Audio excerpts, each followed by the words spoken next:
విజయవాడలో జరిగినటువంటి సంఘటన నిజంగా బాధాకరం. నిన్న జరిగినటువంటి సంఘటన ఎలా ఉందంటే, మరి జగన్మోహన్ రెడ్డి గారికి వచ్చినటువంటి ప్రజాదరణ అంటే ప్రజల్లో ఎంత స్పందన ఉందనేది మన కోడుమూరులో కూడా చూసాం. మనం ఎంత స్పందన ఉండేది అంటే ప్రతి ఊర్లో చిన్న పిల్లల దగ్గర నుంచి వృద్ధుల వరకు మహిళలు ఎవరైనా కూడా జగన్మోహన్ రెడ్డి వెంట నడుస్తున్నారు. ఆ ప్రజాదరణ చూసి ఓర్వలేక నిన్న రాళ్లతో దాడి చేయించడం నిజంగా సిగ్గుచేటు.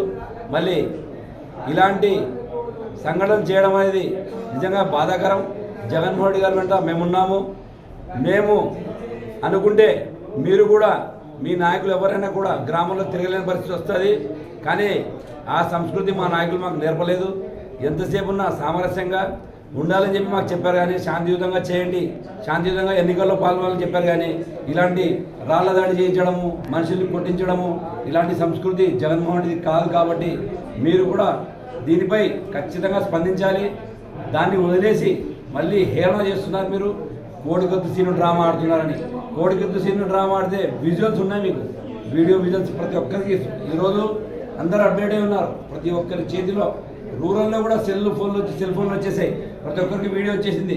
ప్రజలు నమ్ముతారా? మీరు చేసే హేళన మాటలు ప్రజలు నమ్ముతారా? ఒకసారి మీరు ఆలోచించుకోండి. దయచేసి ఇలాంటి సంఘటనలు జరగకుండా ఉండాలి. లేదంటే మాత్రం పెద్ద ఎత్తున మేము కూడా దాడులు చేయాల్సి వస్తుందని హెచ్చరిస్తున్నాం. మీకు దయచేసి అర్థం చేసుకోండి.